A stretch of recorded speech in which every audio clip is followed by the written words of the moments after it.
Okay, on today's episode, I'm speaking with Constantin from the band General Chaos. They're punk rockers out of Montreal, Quebec, with a brand new record out called Can't Please 'Em All. That's out on Stomp Records. I'd definitely go chase that one down. You can find it on their Bandcamp as well, generalchaosband.bandcamp.com, or if you just Google Stomp Records and the band name General Chaos, it'll pop up there, no problem.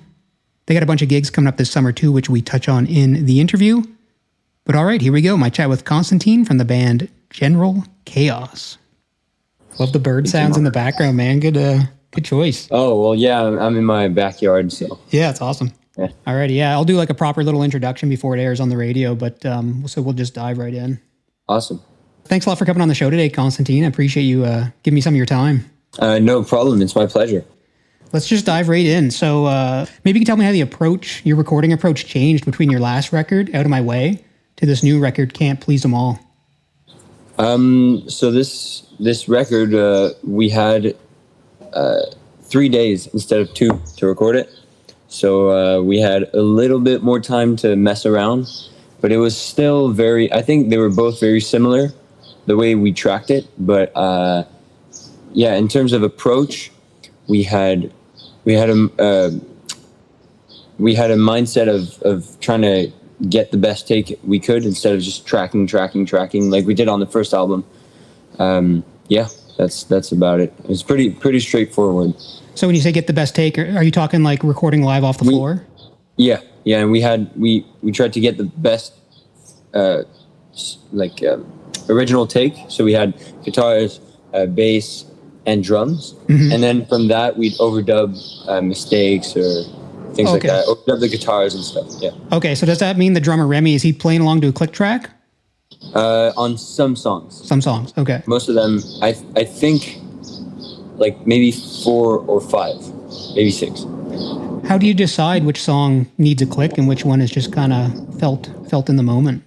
That's his call, I'd say, since he knows best. But yeah, that's he would tell you best. But most songs with like maybe time changes would be, those are the songs we're getting a click for. Okay, so make sure those transitions are tight. Exactly. Yeah. And it's been you've been working with the same audio engineer for a while, right? Yeah. Ryan? Yeah, Ryan. Yeah. He's the best. Yeah, like when I turn on the record, the new one, Can't Please 'Em All, the bass tone, the kick tone, everything seems to be like pretty dialed in. Yeah. And I'm kind of wondering how his approach with you folks has changed as well, since he's obviously got to know you better over the recording process. That's a good question. I think, well, he's a very, very chill person. He's pretty although we were focused on tracking as fast as we could, without compromising quality, he's just very calm, and his place is very cool. But I don't know. I haven't noticed much of a difference. It was pretty much the same. Yeah. Do you have quite a bit of trust in his tone and artistic decisions? Yeah, I mean, he's worked with pretty much a bunch of big artists here in Montreal, and so like everybody knows him. We knew him before the label recommended him to us, so it was kind of just it was an obvious.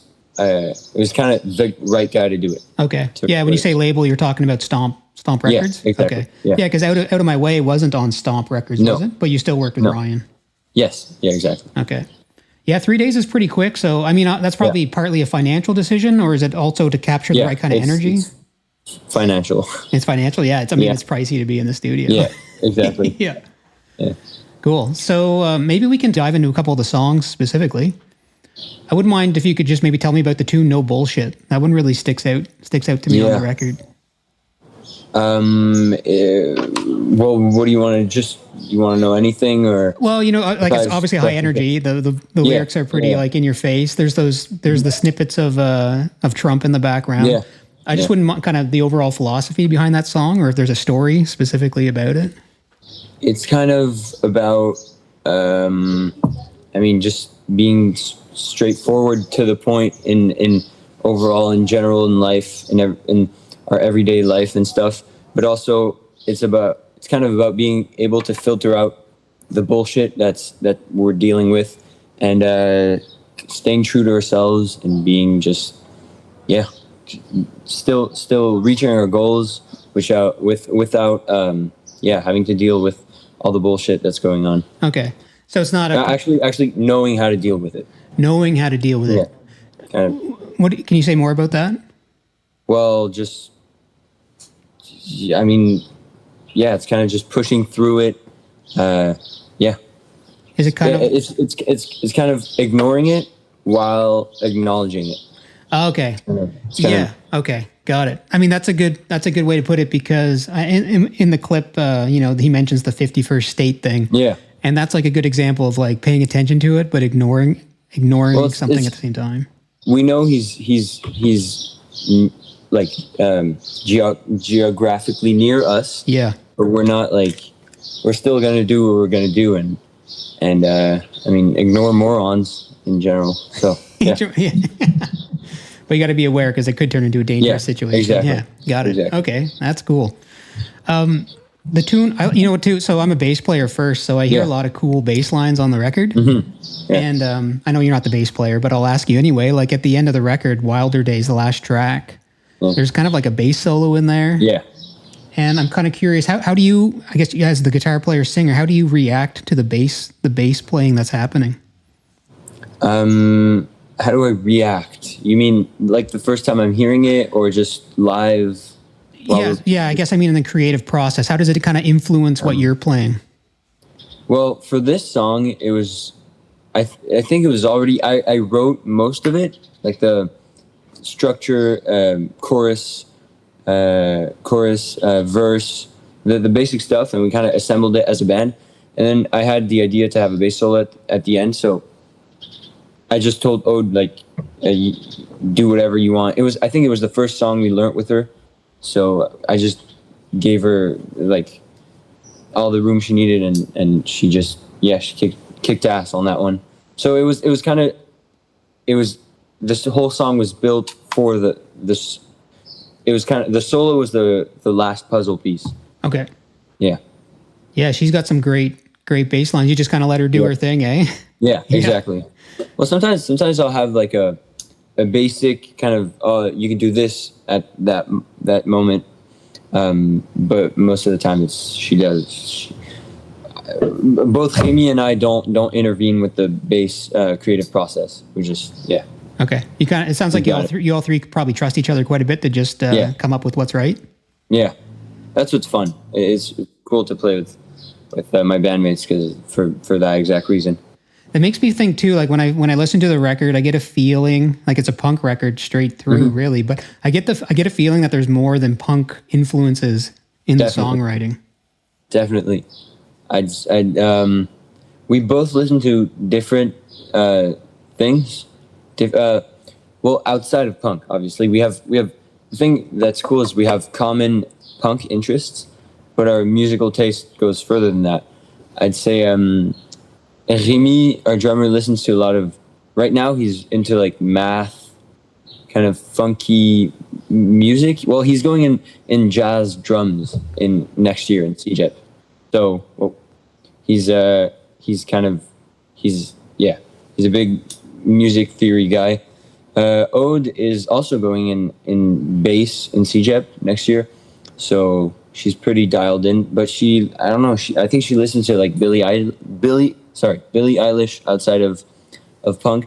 And I'm really into maybe old country and rock, classic rock music. Yeah. Okay, so pretty diverse influences. Yeah. Just to go off on a tangent just a little bit, can you explain or just mention what CEGEP is? Because it's unique to Quebec, and I think it'd be cool for people to know.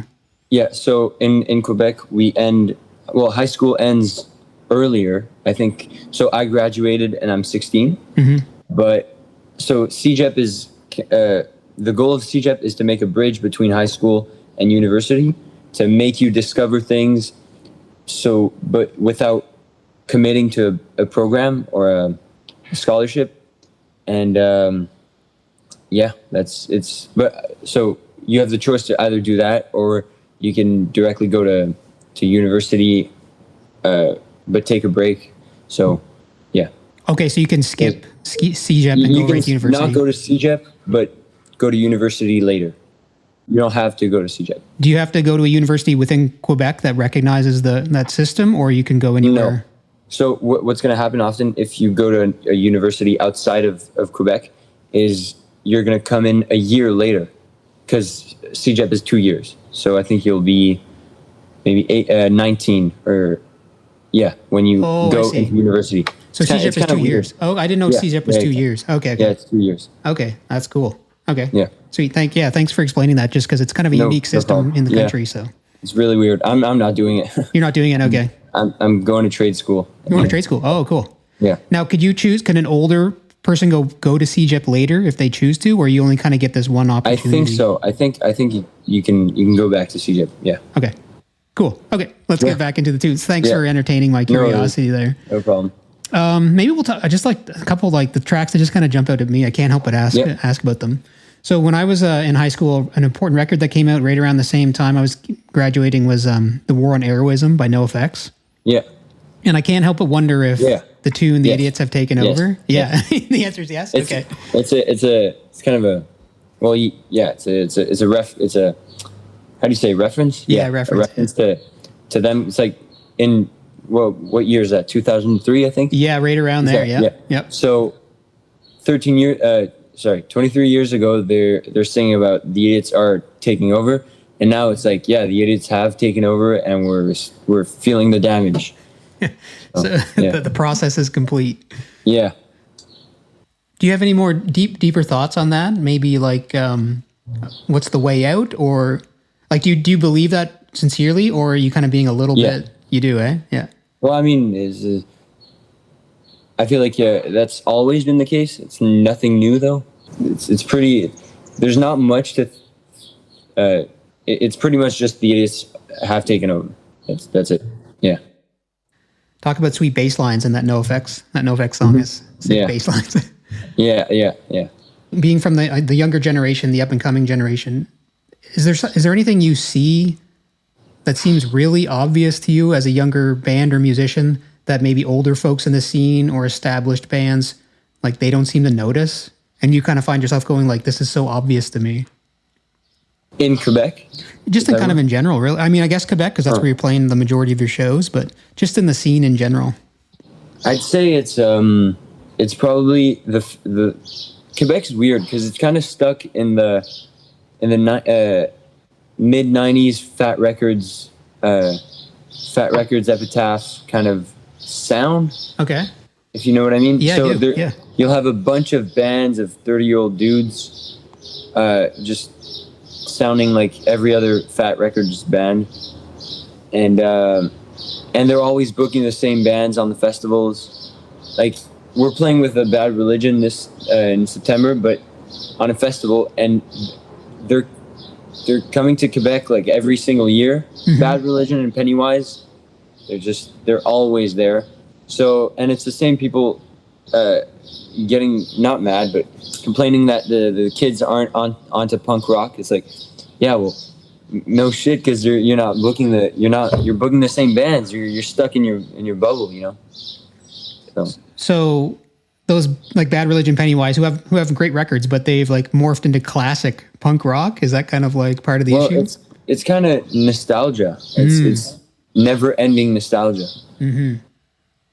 Never ending. Yeah. Okay. Yeah. Because nostalgia sells tickets. Yeah, exactly. That's the thing. But you're never going to get kids into your festival and the new generation into your festival with bands that are they have known for 30 years, you know. How do you think, so let's say it's like someone in their 40s or whatever who's promoting the show or booking the show, or they have the capital or the money to do that. How could those people of that age bracket discover these younger bands, or like, I guess discovered is the right word. Like, how could they become aware of these upcoming bands and take a chance on them? Is there something you could recommend? How to discover the band? Yeah, because the promoters are probably the same age as Bad Religion, so it's nostalgic to them too that they get to work with bands they listen to. But how do they like find that next generation? Instagram. Okay. Sadly, Is Instagram. Yeah. Well, obviously, obviously there's way less bands, new bands, young bands, but there are some good ones. But is there any like sources you go to specifically? Like, I'll give you an example. There's a YouTube channel, KEXP, that's out of Seattle. And I don't like all the bands that come on that show, but there's a lot of cool, they seem younger to me because I'm 41 and they're probably like in their early 20s. And I mean, I almost never recognize the name of the band that plays there. So that's a really good source to discover new bands. There's not much, there's nothing exactly like that in Montreal, but I'd say promoters, like there's a Ball and Beaver who's, well, sometimes I put on shows with them, and it's just it's for the youth and by the youth. Okay. So maybe check out the bands on there, or just as soon as you find a band, just check out all the other bands they played with, their past flyers and stuff like that. Mm-hmm. Yeah, yeah. That's good advice, actually. Yeah, check it out. Go to shows and talk to people. That's actually the best way. Yeah, grassroots, old school. It's funny that I would call that old school. I used to book shows when I was younger, so it's funny that would be old school. Okay, cool. That's awesome. Thanks a lot, because I'm in that age zone where you can start to get disconnected from things. So it's awesome hearing these new bands come up with those kind of points of view. Yeah. So maybe we'll just briefly talk about the artwork on the record, because it kind of has this collage feeling. Did you folks make the art, or did you hire someone to do that? We did it with, Aude's mom is I don't know how you say it in English, but infographiste. Okay. Basically, she works with Photoshop and all those platforms. But we were there with her and picking out images to put on, but she was doing the work, so it was kind of like both of us. Okay, so collaborative. Yeah. Are the train tracks, any chance that's like from the Fatale Lofts area? No, it's from the Van Horn area. Van Horn. But it's the same. They're the same tracks, just different parts of the city. Yeah, and same as there's like a row of people sitting on concrete blocks. Mm-hmm. That's from a show we did at Van Horn. It's Van Horn's the underpass, and it's under the underpass. Yeah, these are outdoor shows? Yeah. That's cool. There's a really good outdoor show. There used to be a good outdoor show scene in Montreal, but it got shut down last summer by the cops. And it's pretty, like, any band who tries to play there is going to get their stuff confiscated. At this specific place you're talking about? Yeah, the specific spot. Because they just show up like punk rock style with generators and play a gig? Yeah, exactly. That's what we did. But we recently got a permit to play a fundraiser show there, which is what we did. And that was really cool. I think there's a video on our Instagram somewhere. Yeah, I'll look that up. Cool. I lived briefly for a summer at Fatale. That's why I had to ask that. Cool. It looked familiar to me. Oh, that's cool. When? What time? This would have been like 2011, 2012. Okay. Yeah. So you must have been to Trackside, the venue? I thought it was called Death House at the time, but maybe it was it was behind. Yeah. I saw a couple of shows there. Oh, that's cool. It got shut down like 2 months ago, maybe. Oh, no way. Like officially, it's gone, eh? Yeah, it's gone. That's too bad. I saw some cool. What are they called? They were like a band from down the southern U.S. They were just riding the rails. They showed up and played a set there. It was really cool. Wow, nice. That's really neat. Okay, let's talk. Yeah. Let's jump briefly too here in the last few minutes about. There's a song en français, bon à rien. Yeah. So obviously you're francophone. I believe everyone in the band is francophone. Yeah. I'd say Remy and I are more bilingual. Okay. But French, we learned French from a very young age. Okay. Yeah. Did you put is that the only French song for a reason, or like is there any story behind that? It was kind of just experimental. It was just fun. But I find French very hard to write with. It's kind of a hassle, and it doesn't have that kind of snagger, snotty attitude that you can put to it. Like you can't say "Can't Please Them All" in French and have the same kind of attitude to it. So it kind of feels different coming out of the mouth, even. Okay, that's interesting. Do you anticipate writing more songs in French, or it's just kind of whatever? I don't think so, because it's kind of I don't see it happening more. Maybe I tried it and it's not. I mean, if my band members do, I'm happy to play it. I prefer English. Prefer English. Yeah. And let's talk maybe a bit about Stomp Records a little bit. I know Matt from the Planet Smasher. He runs the record, right, or the record label. Yeah. So he's like an OG. He's been around for 20 years. Yeah. So what's that process like working with them? They're super chill. They're very cool, very nice people. They're very patient with us because we don't have any managers or anything like that. It's pretty much us, the only ones answering the emails. Yeah, but they're pretty cool, and we bugged them a lot for them to hear our music and stuff, and we started. They started by booking us because they do Stomp booking and Stomp Records, and then we just went like, well, we want to record an album, and they were like, let's do it, and we did it. And that's that. That's it. It's pretty straightforward, pretty simple. Yeah. Nothing much complicated. Yeah. Matt organizes Pooza Fest as well, doesn't he? Or he's involved? I think he's part of the OG team. I'm not mistaken. Pooza Fest are also very chill and very nice. They are? Okay. I was kind of curious what the vibe was there. I mean, it's punk rock, so it's got to be not too serious, but serious at the same time. Yeah. It's like right in the middle. Yeah.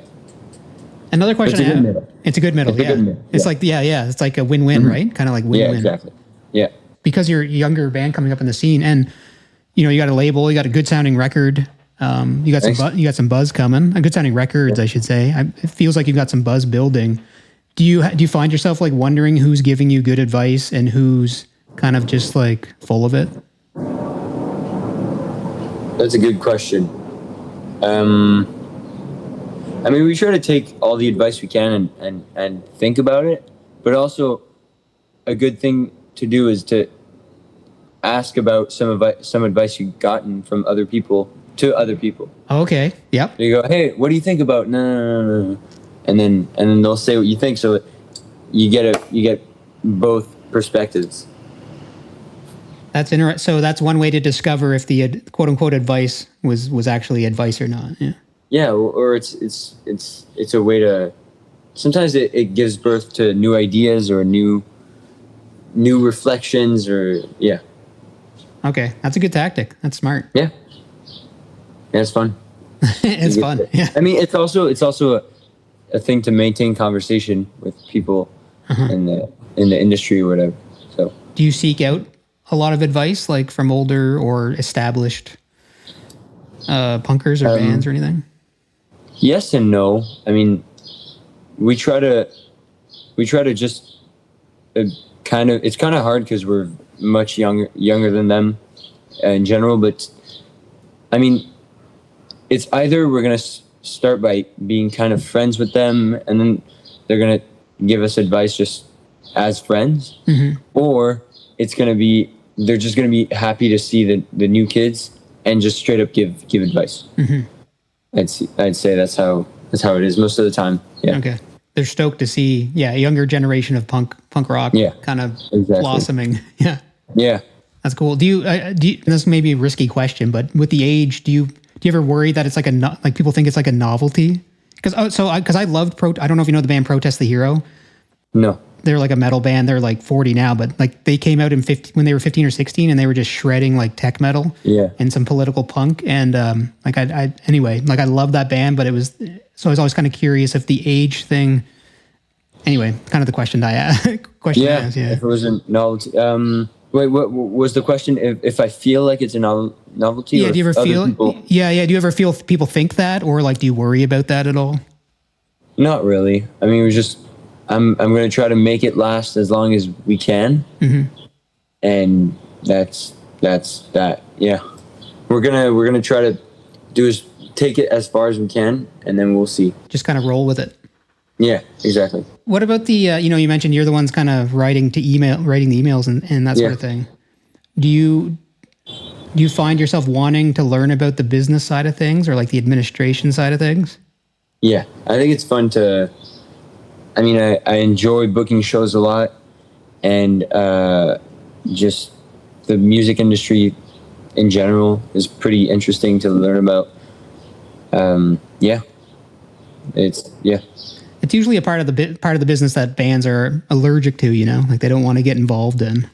I think it's the opposite. I've trouble being much of an artist, quote unquote, and I'd prefer the business side, and the networking side too is kind of fun. I'm definitely an introverted person, but when it comes to networking, I find it's fun.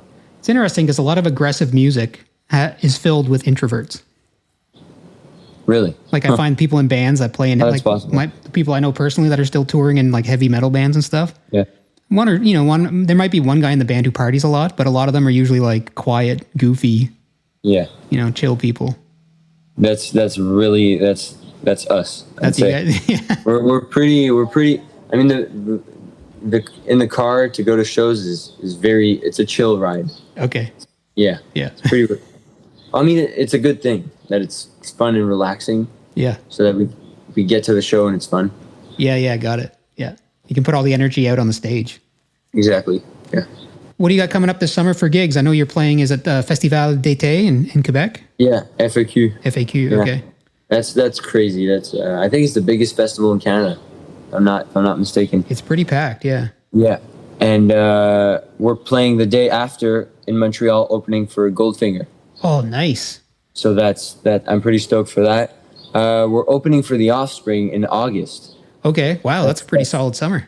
Yeah, in Montreal at MTLUS. Okay. It's like they're definitely underplaying themselves. It's like a maybe 2,500 capacity venue.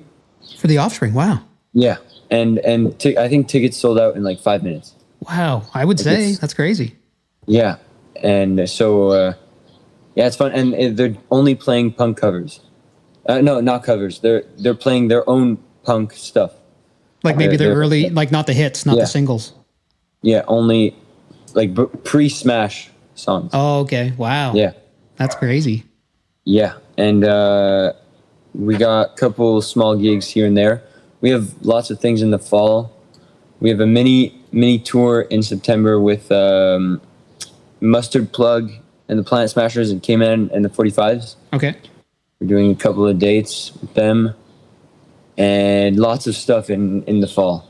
More stuff to come. That's awesome. Yeah, there's a band. Pretty stoked, eh? Do you kind of have to get it all done before school starts? Like, is there kind of like a rush to get it before CEGEP starts, I guess? Yes, kind of, and kind of no, because we're still just playing weekend runs. Okay. Just doing weekend shows, so yeah. I think it's pretty chill, but cool. Yeah. I know at Festival d'été, there's a band from New Brunswick called Penny and the Pits that are playing. Okay. Yeah. And the singer Penny, she's also in this band from New Brunswick called Motherhood. Yeah. And if you're ever looking to come out east, I would like bug her about jumping on a tour with them. Absolutely. Yeah, they're sick. They're really good. Thanks. I'll check them out. Yeah. Thanks. And the Offspring and Goldfinger, that's freaking awesome. That's crazy. Yeah. Definitely hit them up for advice. Shamelessly ask them what's going on. If we get to meet them. Yeah. They're probably gonna be unreachable. Oh, you never know. Yeah, it's true. Yeah. That's awesome. Well, thanks a lot, Constantin. I appreciate you giving me some of your time. My pleasure. Maybe before we go, you can shout out the best place for people to check out your band or check out the music. Where do you like to send folks? Instagram, but the real best one is our live shows. Live. Yeah. So we can catch you guys live. You can, come to the merch table, and we're gonna be there. We can talk. We can chat. Perfect. Yeah. And you're still selling CDs, I think, right? You're still making pressing CDs, records, everything, patches, T-shirts. Yeah. Sick. Awesome. And I'll put a link in the description to maybe your Bandcamp. Is that a cool place to send folks? Yeah. Okay. Sweet. Better than Spotify. Yeah, Spotify. Yeah. It's nice that it's out there on Spotify, but I personally don't enjoy Spotify really that much. So. Yeah, me neither. Bandcamp's where it's at. Thanks a lot, and have a great summer. I'll see you. Bye. Bye.